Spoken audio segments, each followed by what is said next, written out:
Hello, friends, and welcome back. We are discussing Berserk Volume 33 today. We're back with Dan. Dan made it again. Glad Dan's back. Dan, will you start us off with an introduction? Yeah, my name is Dan, and I'm a reader of mangas and grimdark mangas and all the kind of other mangas that we probably will never read here because they're stupid or romantic comedies or slice of life. But I do know of them. Interesting. Anyways, where's that? Interesting. I'm just reeling from finding out that Dan reads romantic comedy manga. I think I might need a second. I don't know. But yeah, I'm Varsha. I have a YouTube channel called Reading by the Rainy Mountain where I talk about books I like and mostly have discussions with other people about books that I'm enjoying quite a lot. It's the best way to enjoy a book with friends, right? Yeah. Yes, it is. Maybe someday we can read a manga that's not grimdark. But it's still dark. I have one which I'm going to recommend at some point, which I think is very good for discussion. Let's just put it like that. But it is very, very. No, I wouldn't call it. Maybe slice of life, but dark slice or realistic slice of life. Mm-hmm. What you're killing me. What's the name? It's Oyasumi Punpun, which is Good Night Punpun. Oh yeah. I've heard of that one, and I want to read it. I think I even have the first volume or something. Yeah. Yeah, it's somewhat traumatic, I guess, to read. Really? Yes. You have me a traumatic. How about Full Metal Alchemist? Where does that stand on the dark to grim dark to just? It's been so long since I read it. I can barely remember it. I only remember the dog episode. People that have read it or seen it know what I'm talking about. It's pretty dark. Okay. But okay. Anyways. I think when we finish Berserk, that's what I'm going to read. It's a long one. Which one? Full Metal Alchemist. Oh, Full Metal. It's a good one. Nice. I read the first 3 volumes or something a long time ago, but then I don't know. There's something about manga. I enjoy them, but there's nothing that keeps me coming back to them. Blame. Blame is nice too. Have you read it? Are you reading it? No, not yet. I think I'll probably get to that after Berserk. Yeah. Okay. Along with a bunch of other stuff. It's like never ends. But fair enough. Yeah, I'll check out. I'll start ordering the Punpun books then. Well, it's gonna be a while. I guess we need to finish Berserk first. Really, a couple months away. Only a couple of months away. Yeah. Mm-hmm. Okay. I guess I forgot. I guess because we're at what is it? 45? No, 45. Did I just 41. We have 41. Oh, okay. And we're on 33 today. So Yeah. only 2 more months. Getting close. Fair enough. It's exciting. And then we're gonna switch to yearly schedule. Yeah. Back we'll go back to being at the mercy of publishing dates and stuff. Be one of those fans. Thankfully, there's a ton of stuff to read. You will never run out of things to read. Yeah, for sure. Mm-hmm. Okay, so for this chapter instead, this volume 33, we're still in the water. I guess we just started on the ship last volume. Mm-hmm. So yeah, and it's not. I think it's only like 3 chapters on the ship, right? Yeah. Not too much. Mainly just like Casca and some magic stuff. Most of it is Griffith amassing, not the army, just dazzling people with some magic and foretelling and whatnot. Yeah. Looking majestic. Yes. Yeah. It just occurred to me that Griffith, the new Griffith, maybe the old Griffith, but the new one, speaks as little as Casca does. Like they're both similarly useless on the page. It's just there to look cool.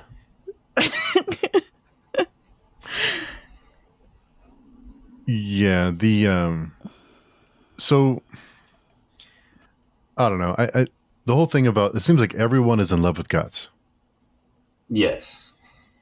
Because Shirky is jealous that he's watching it, like he cares so much about Casca. Faranese is jealous because I think she feels a little bit like she's a caretaker, not she's like part of the team. Yes. So she's already feeling a little left out. And she also has a thing for Guts because when someone mentions that you're responsible for the most important thing to him, she was like gets jelly about it. So I get like he's dreamy and everything, but like, does everyone need to be in love with him? Like, I don't know. Yeah. Yeah. And she also quits the out of body experience, the astral world exploration, because she doesn't want to know the answer to the question, what is she to you?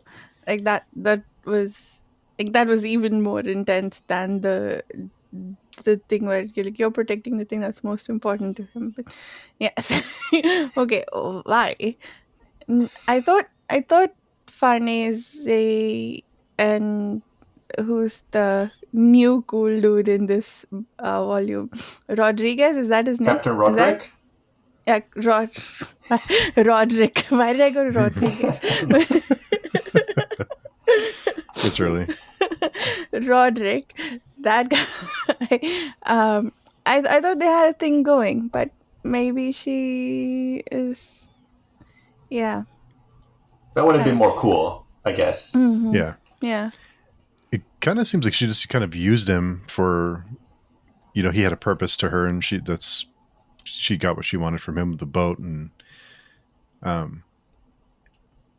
which it's kind of the thing, right? I mean, Yeah. so can't blame her, but Yeah, I mean, it was okay when she didn't know him, but like he seems pretty cool. He seems nice. Like, give him a chance.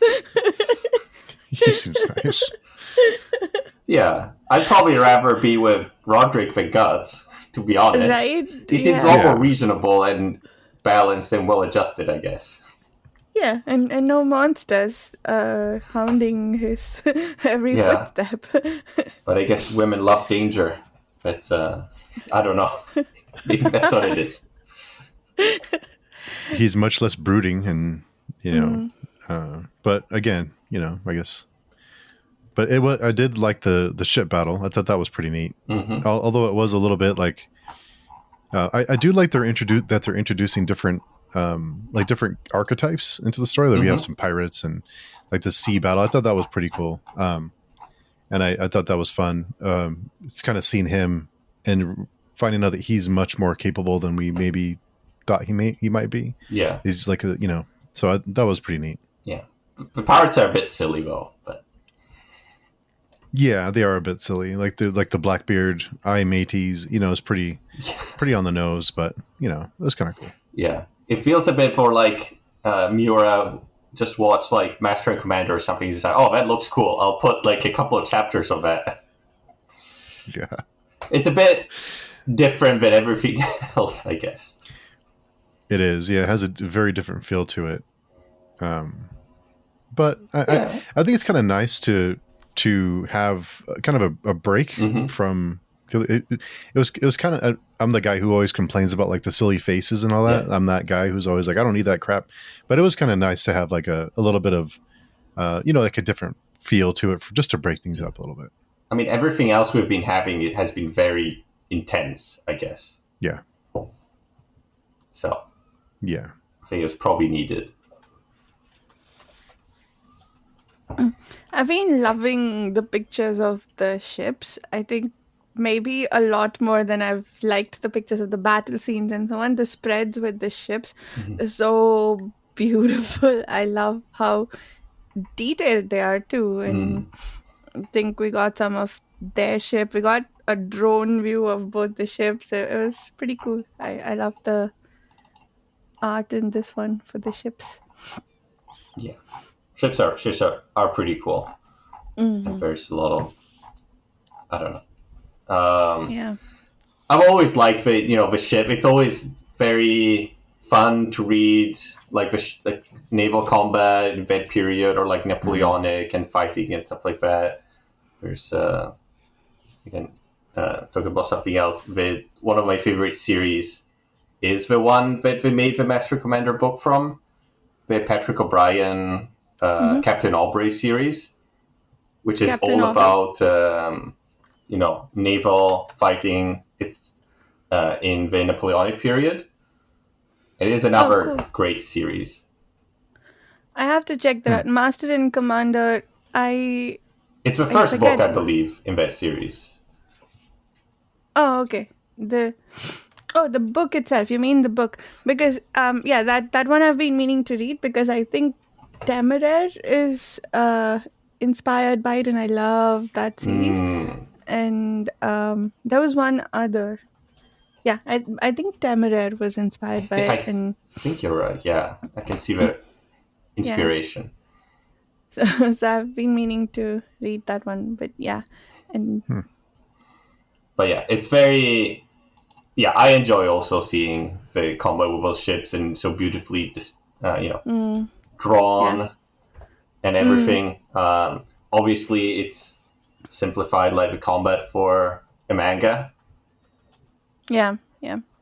I've been one of those that kept stating for a long time that I don't like books with ships, mainly because I think the scenes with all the sailing information puts me off. But I like, one of my favorite series is completely on ships, like the Bone Ships. That's the name of the series too.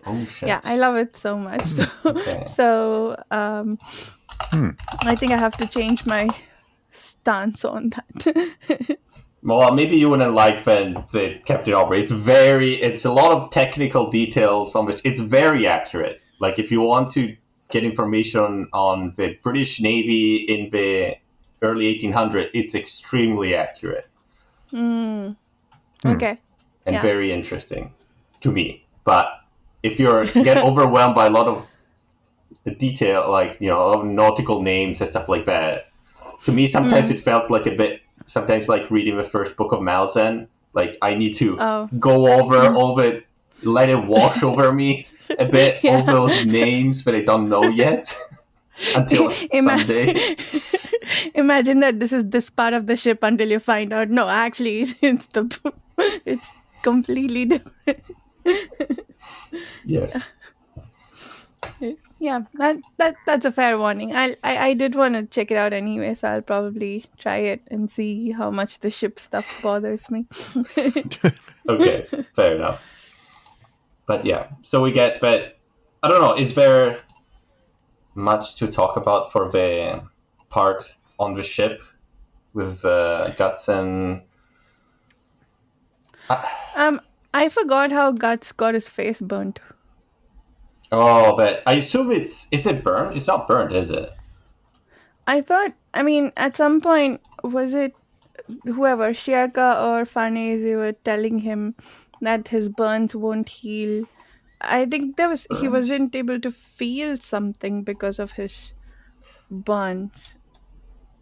Oh, is it the burns he got when going through the Emperor's like fiery form, I guess? When he stabbed through it? Or electric or something like that, right? Okay. Yeah, that makes sense. Yeah, you might be right. I thought it was like the wounds from the armor stabbing him, but I think you might be right, but it is the burns. Yeah. So this guy, there's like these tiny lines on the face, on his entire body when he takes the armor off, and I thought he was just sweating, but it turns out they were burns. Yeah, I think you're right. I just imagined a fall, because I think there was a fight in the cabin in the woods, or well, not cabin in the woods, the the magical place in the woods where the armor sort of stabbed him to make sure that his bones didn't break or something like that, like to make him fight even more. I thought, but yeah, I think you're right. It is the fire. Yeah, has he recovered from that injury, or is he still weak from it and he's building all these others on top of it? It seems like he's never recovered. He's just getting is never at peak form, right? Since 4 or 5 volumes or something, maybe. Yeah. It's been a while since he's. Which is reasonable, because I think it's not been that long. It's only been some weeks. Yeah. In in the manga timeline, it's been even a few days, I think, not even a few weeks. Oh, really? Maybe. Yeah. Yeah, it's been too long. Well, I don't think it has been too long. And Guts is trying to resist or trying to keep at bay the beast that's within him. Yes. Yeah, that was cool. The wolf with the chains. That was it during a dream that he figures out that he's fighting against the beast. It was interesting. The beast is cackling to itself. Like, yeah, you can pretend that everything is okay, but it's not. I'll come out at the worst time. Yeah. Yeah, I think it's when he's unconscious due to the drowning or something. Right? Mm-hmm. The Beast of Darkness, I think it's called, or something. Yeah. Oh yeah, due to drowning, that woman jumps into the water and he goes after her. That woman, Casca. Oh, Kanishka. The woman. And like at that point, like, what is she trying to do? Why did she jump into the water? What's she doing? I think she was kind of goofing. It seemed like she was just like, what was she looking at? She was looking at something. And she climbed up the mast and fell in. Yeah.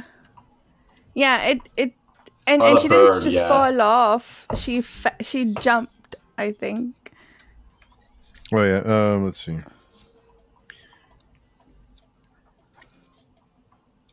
Yeah, I think she was looking at a bird or something.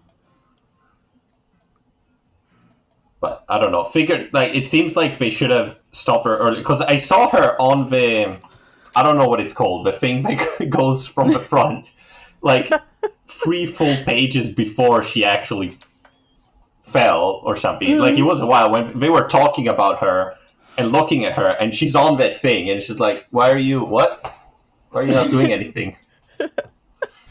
Yeah, she started climbing this thing, and then she jumped. Yes. Who knows to what purpose?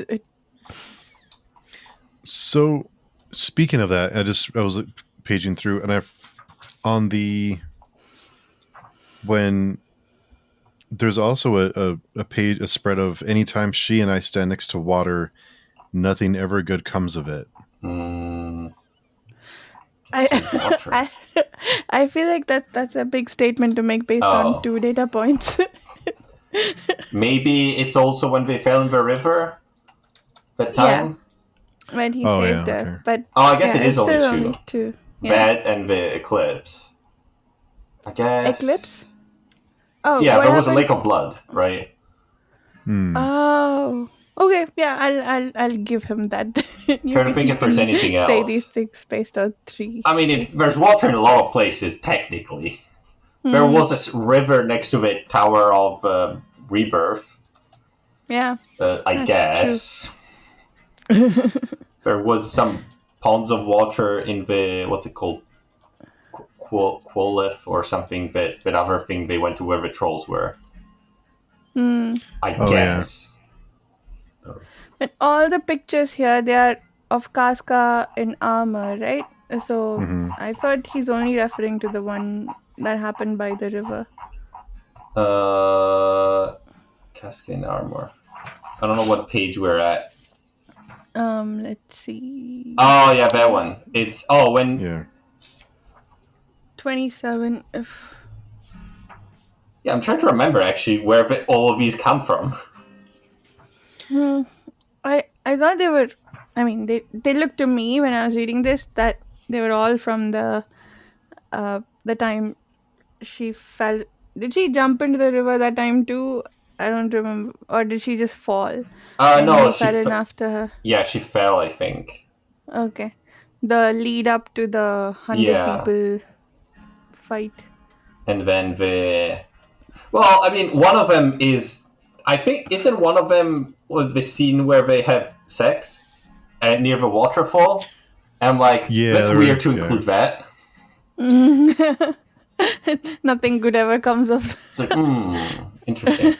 And yeah, in the next wait. page, the one with the eclipse, Hmm. I thought it was very weird choice of scene, like the one right next to the black sun of the eclipse. I'm like, that's some weird positioning there. It's a bit. I don't even know what's that referencing, but it's like, Okay, yeah. I didn't notice that. That's interesting. Yeah. Oh god. Yeah, but I think it's just those two events. I think, if I Okay. remember correctly. Yeah. And also, was it when Ferranese is sleeping and it looks like she's dreaming that, and then she says this has happened before? Bernice is sleeping. She's having like a dream. Is it the next chapter? No. I'm trying to find it. Or she wakes up. She's in her astral. Sorry, she's in her astral. Oh, okay, yeah. Self, and then she I think she says something about it happening before, but I wasn't sure what that was referring to. Let's see. What page is this? Probably dear? the trying to first one, then? Find it. Or what chapter, I guess. Does she get in the astral form in this volume? Yeah, she's I think she watches in the very beginning of the volume. Oh, okay, yeah. She's watching Casca, yeah. She is my... I don't want to know, yeah. See if I can find it. I remember I didn't tab it, but it's... You sure it's not the previous one? I'm pretty sure. I think I'll try and find it. Okay. But, right, that's right next to... Oh, I found it. So it's right after Casca falls and Guts jumps in. After he grabs her in the water, and there's some text there like, this has happened before. Oh, now that I think about it, it was like this before. Okay. Yeah, it's Guts thinking about it when he jumps in the water to save her. Okay. Yeah. I wasn't sure what they were trying to... Because I couldn't remember any other terrible events with water. I mean... I don't know. I know the ones we mentioned, but I couldn't... Yeah. It seems like a weird thing to focus a few pages on. Yeah, I'm pretty sure this is about, the first time that she falls in the river. Yeah. Yeah. But, yeah. And there's also a plot to conquer the elf. Oh, God. Yeah. It's so stupid. It's like, why this even here? This is so ridiculous. Is that meant to be funny, or is that seriously one of the things that we're going to have to deal with when they get there? I mean, it doesn't look that serious, does it? Okay, no. Yeah. I mean, if Puck is involved and they're offering him the kingship of the elf land. Yeah. But that's pretty much the only thing that other guy, Vernice's brother, has done these whole volumes. He's like, why is he even there? Right? He's becoming like Isidoro part 2. Pretty much. Like, we're collecting a series of useless characters, I think. With that guy, the Azag Knight. Like, he's also not doing shit now. He's just another sort of comic relief guy now. Just standing up and looking pretty. No. The knight who used to be part of the Knights of the Chain. The guy with the helmet that looks like a face. Yeah. The one that Isidoro is fighting. Yes. Yeah. Yes. Yeah. But... Yeah. And he looks like something or someone. He looks like something from a movie or a character from a book. Like, his shape is very familiar, but I can't place it. Okay. Well, I mean, you've seen him 20 volumes ago, I guess.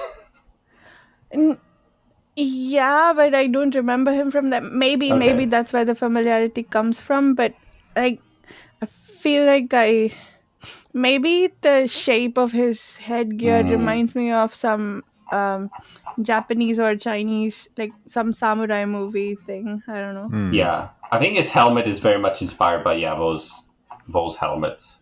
Okay, that makes sense. Maybe that's why he seems familiar. Maybe. Yeah. I think that's the one we were trying to figure out where he came from last week, right, Barsha? That's Yeah. You didn't. So Dan, you said 20 volumes ago. Do you know who he is? Yeah, you don't remember? He was the guy in charge of the Knights of the Chain that Farnese was leading. Oh. He was the knight that fought Guts at the end of the volume with the elves, right? The Elf Valley. The one who kept trying to take over leadership from her, sort of. Well, he was trying to instruct her, I guess. Yeah. That. Yeah, and he was like a noble knight, right? But he was less of a comic relief character at that point. He was an actual, character. But let me see if I can figure out which Japanese helmet that's from. Because I can see it in my head. I think I know what you're thinking about. It's got like a mustache too, right? Yeah. Yeah. I think, it's like... I wonder if it's a specific one or not. But yeah, if you Google like the Japanese samurai helmet mustache, I think it's gonna... you can see some. You can buy one on Etsy for only $400. It's showing up on the shopping results. Fair enough. But yeah, I think it's inspired by those ones, for sure. It looks very similar. Yeah, I think this is the shape that I was thinking of. Yeah. But yeah, he's another... Well, for now, I'm not sure why he's here, I guess. Let's put it like that. Yeah, that's fair. Yeah. That is very fair. We're going to see if they actually do something in the next volumes. But I don't know. Like, Roderick is fine as an addition. I like him. He does something. He's useful. He's, interesting character. But yeah. How many more volumes do you think we'll spend on the ship? Like, okay, so the other way to phrase that question is, what are some other interesting things that might happen in the ocean? We met pirates. I feel like unless they bring some ocean monsters back, no, unless they bring in some ocean monsters, there's not a whole lot. And like, they can't really do that without destroying the ship, and then you'll have to make a detour to go fix it and so on. So yeah, what other somewhat interesting things do you think they have to deal with on the ship? Good question. Well, Dan knows. I know. That's something I need to... I was thinking of asking Joe what he thinks about it. Because I don't remember exactly how it's interspersed now, the Griffith story and the Guts story. So I don't remember if it's like, half and half for each volume, or it's more like one volume for each. But I need to double check, and then I'll probably ask Joe if it's maybe it's reasonable to change reading just one volume for a bit. I don't know. I'm not sure. I'll need to double check. Yeah. I kind of feel like they Guts and the crew are on the boat almost to take them like out of play, so Griffith's storyline can it kind of feels like take them off the board for a minute.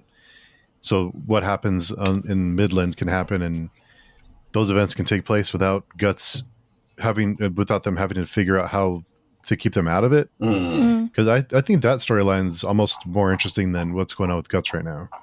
Yeah.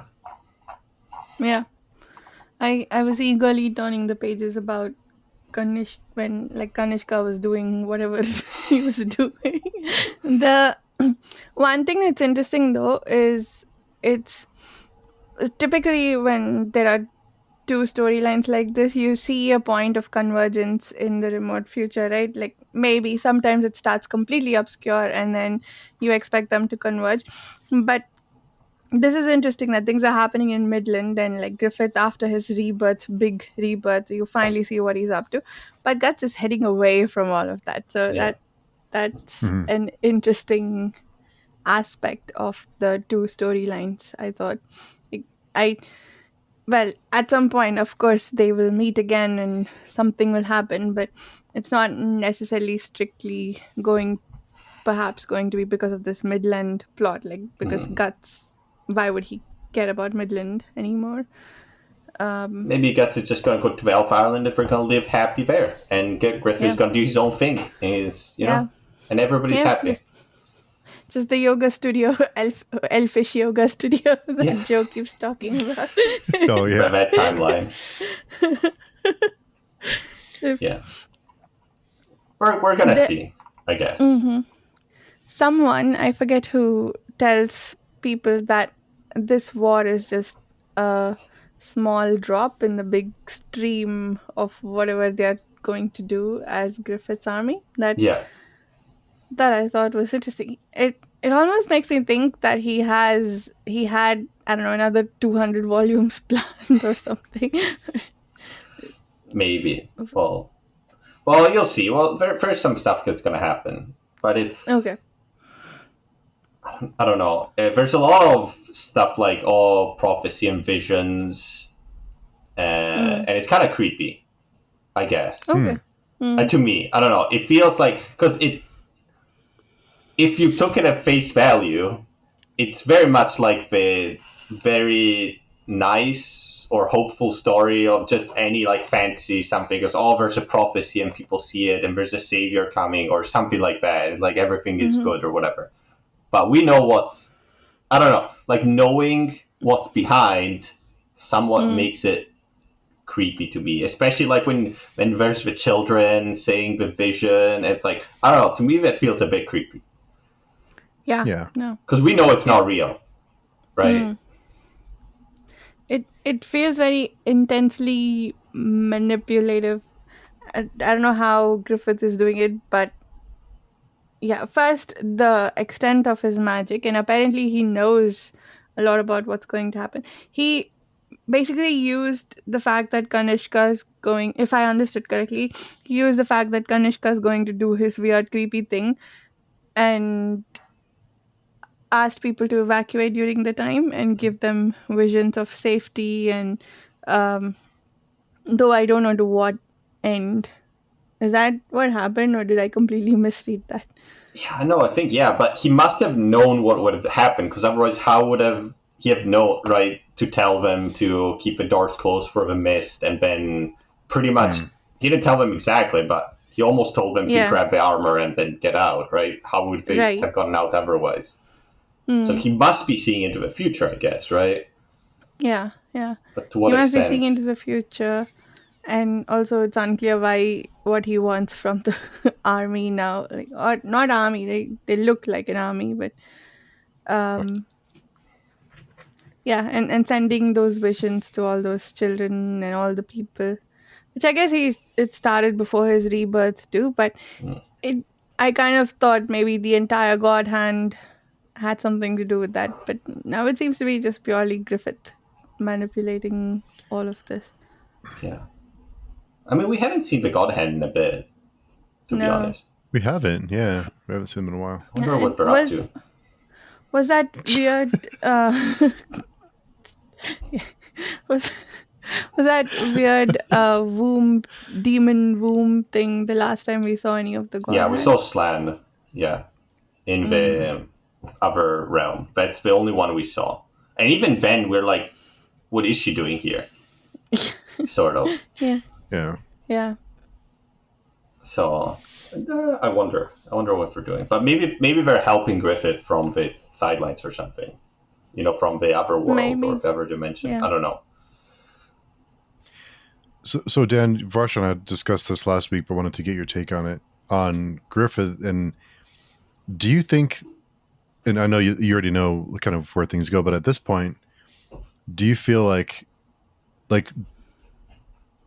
Griffith being portrayed as more of a hero now, at least for like current, like people view him as a hero and as like this the prophecy, and he's a savior. Is all this done to make us hate him more, or to become conflicted on whether we should hate him or not? I'm not Sure. I assume it's because you're supposed to be conflicted. I assume. Because, I don't know, some of the. How do I say?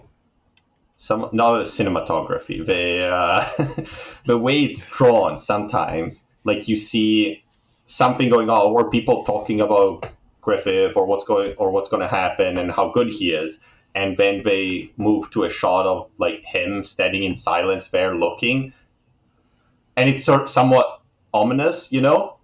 Like if I imagine if it was like a movie, it would be like, it's very there's something going on. He's thinking about something not great, or you know what I mean. Mm. The way it's framed makes me think that it's supposed to be conflicted, but I might be wrong. Because our friend Chibipo has mentioned a few times, he gets really worked up about it, is that there's a group of people, I guess online somewhere, I don't know because I don't want to get spoiled, but I guess there's a group of people who are like staunch defenders of Griffin, like he's really the hero of the story. So I wonder, if that was something that they were playing with, like we're going to make this character and make him do really awful, terrible things, and then later we're going to try and convince you that, oh, he's not that bad, or it was like in means to an end kind of thing. I thought it was more like I always thought those people were like having fun with it, sort of like how do I say? Who was it that said, "Oh, that character did nothing wrong"? Which was it? It's a meme that's referenced, or it's like oh, the emperor did nothing wrong in the end. He was just ruling the galaxy or whatever, keeping order. It's like I thought it was just like those people. Huh. There's a lot of weird fandoms online about Berserk. I don't know. Maybe you don't want to see the romantic Griffith X Guts fandoms, probably, but they exist. So yeah, maybe when we catch up, I'll dive into that dumpster fire. But until then, I'll start clear. But I don't think I don't think there's a lot of people that actually really support Griffith. It's more like, oh, it's kind of cool, I guess, and it's kind of edgy, and it's kind of fun to see sometimes the bad guy win. I don't know. This is in the like to watch the world burn category. Maybe, or it's like the political theory of what's it called, accelerationism. Like you want to accelerate current political conflicts until they're so extreme that it comes to an actual real life conflict, and there's some sort of resolution instead of keeping it moderate and making it last a long time until whatever forces of people or politics actually come to a resolution. It's maybe a lot of people sort of like that. It's like, oh, let's just accelerate the conflict until it finally resolves. Maybe it's like that. They just want to see one extreme win so that there's some sort of conclusion, I guess. Interesting. I didn't know that was a thing. Yeah, I have to look that up. It sounds interesting. But I like that theory that's what's going on here with the Griffith fandom. Maybe. I mean, it is interesting to see what he's going to do, right? What is he going to do? Yeah, what is he going to do? And once again, okay, I'm glad someone finally said, oh, this war is just a small drop and whatnot, because all of that rebirth and like giving up your soul or whatever it is he sold to become one of the god hand, just to become king of Midland again, that feels ultra lame. So just do something else, do anything else.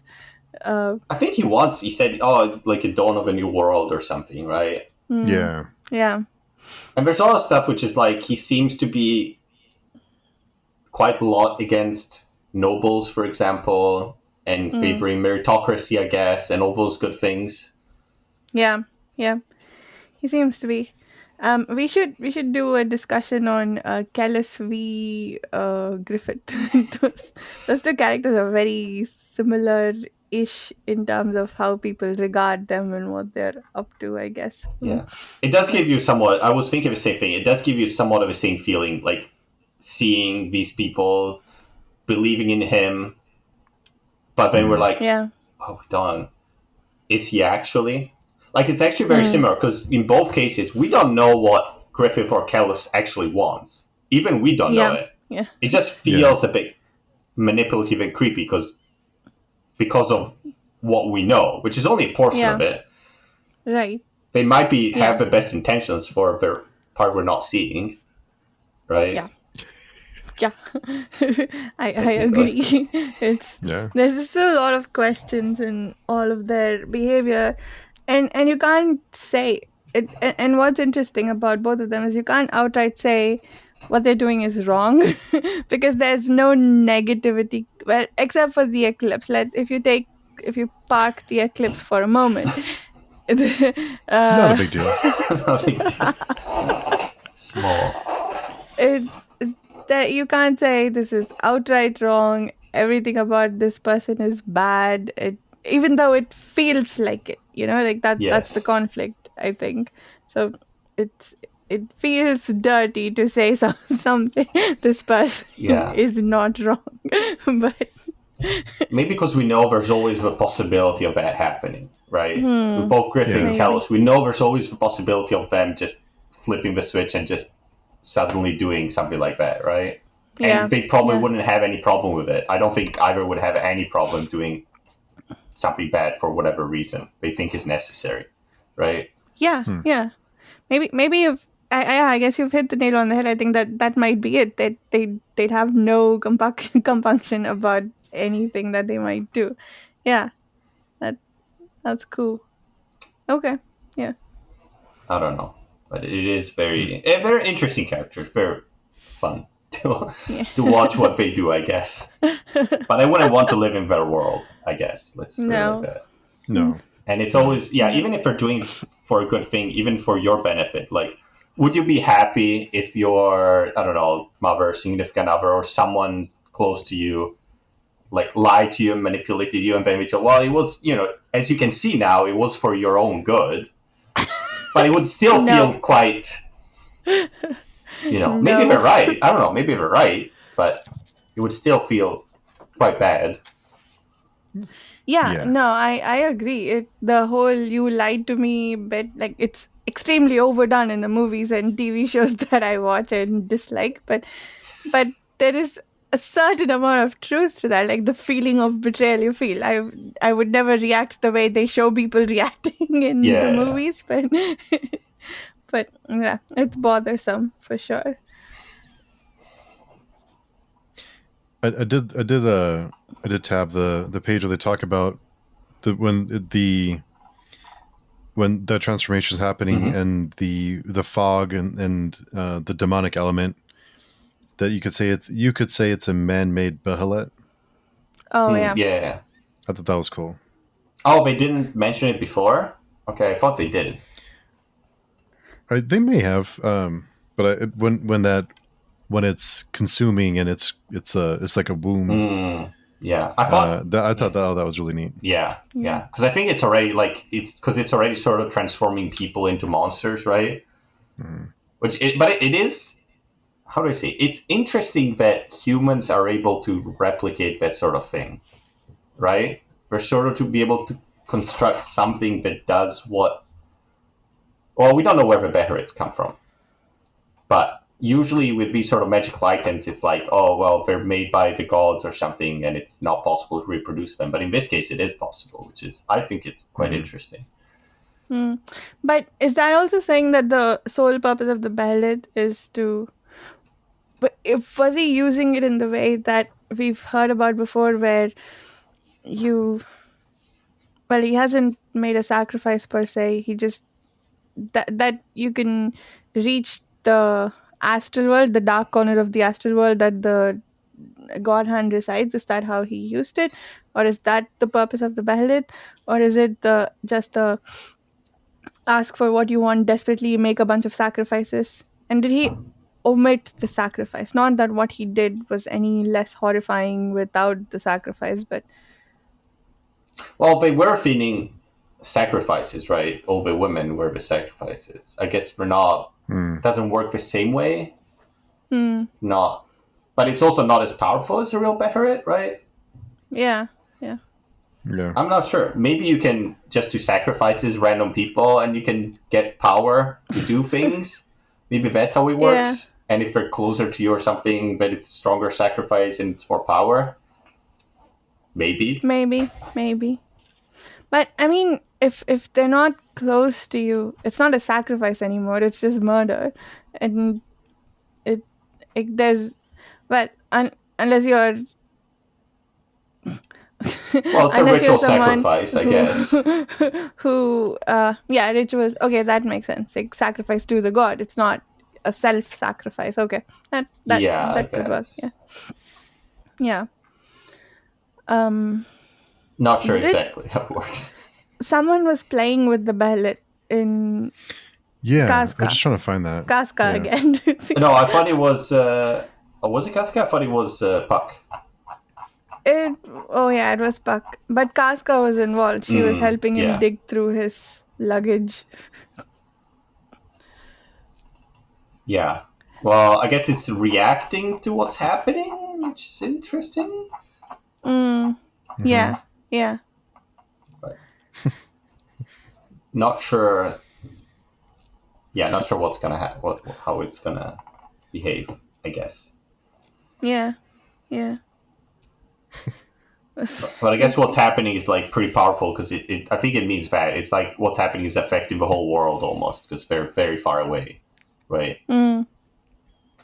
Yeah, that's true. And what's happening here is that Kanishka turned into that tree/building/ entire city-sized monster. Yeah, plus all the little monsters that also spawn on the ground.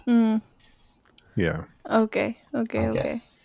It was interesting that it's like they say it's like what do they say? It's like Shiva, the destroyer of world or something. Yeah, the embodiment of evil, something like that. Is that how it is in your translation? How did it say? Yeah, Shiva. Oh, okay. They call him Shiva. Oh, it is. Yeah. It's interesting, but yeah, sometimes they use real names of real gods. Yeah. So it's interesting because Shiva is the destroyer in Indian mythology. So there are three gods: the Brahma, Vishnu, and Shiva. Shiva is the destroyer, Brahma is the creator, and Durga, who was also mentioned in the context of Guts' armor, is Shiva's wife, sort of like, or one form of Shiva's wife. But anyway, yeah, that was interesting. Like the only thing that's common between Shiva and whatever that monstrosity was the destroyer aspect of it. So I guess we have multiple arms, right? I guess. Oh, all the gods have multiple. Oh, they do? Okay. That shows what I know. Like pretty much every god you'll see is depicted with multiple arms. And if you go to the temples, temples have demons or like rakshasas and pishachas depicted. They also have multiple arms. Like that's just a thing. Yeah. I see. Fair enough. I did like the part when the fog was rolling in and the soldiers are there, like, oh look, there's some the fog is clearing, or and they like their faces are melting, and they're like, what's wrong with your face? That was like very silly. It was like kind of funny. Yeah. And it was interesting to find that they had just completely disappeared. They hadn't. I thought we'd find a bunch of skeletons afterwards, but they're just gone, leaving their clothes behind. Yeah, it's. I guess he sucked really up the energy of everything inside the city. Yeah. To make this thing. And it's strange that a door protected everyone from the fog, though. Yeah. Well, it almost looked like a curtain of like a. It almost looked. At first, I thought it was like a curtain of skin. Yeah. Of the women that are being held. It looks like flesh. The first time I saw it. But yeah, it's just. I think it's just a lot of cloth, I guess. But I think it makes sense because, like in the previous volume, if you remember, the way he defeated him sort of was using the wind from the ocean to blow away his fog, right? Oh, interesting. Oh. Yeah, that looks very fleshy to me. Yeah, it almost looks like when he holds the torch up to it when they're going to rescue the women. It looks almost like skin or like something. I don't know. It looks like organic. Mm. Yeah, it was But- weird. So it's Kanishka's fog. It's not some ethereal fog that's spreading that would give him what he wants. It's actually part of his demonic form. Interesting. I think they said before, like the fog is sort of demonic in some way, and it comes from him. I thought they said. That makes sense. Yeah. No, that's cool. This part was really gripping. I kept like turning the pages to see what the heck Kanishka was up to. Do you That think was now the he's one- powerful enough to beat Griffith? Honestly, I don't know how powerful Griffith is. Like, okay, I guess we know what he can do non-physically, like with all the dreams and stuff. That seems pretty powerful. But if it comes to physical combat, but actually he tells us how powerful he is. He says, I felt like nothing compared to him, so that's why he does this whole ritual. So yeah, maybe I feel like he might still come short, but Griffith's ascension had the god hand involved. This felt like a cheap version of that. So what do you He's think? massive though. That's He's true. massive, and he like what does he say when he look at all the insects or all the what does he say? All the bugs, all the Yeah. people like running around, and he's just like huge. And I love that artwork too of his transformation. It's really neat. And I love the distant silhouette view too. Yeah. That's a cool. titan. All the as he goes forward, the way he has so many of these extremely detailed chapters, right? And like the double page spread with him towering over the city, right? They're all very cool. Very, very cool. It is. It is.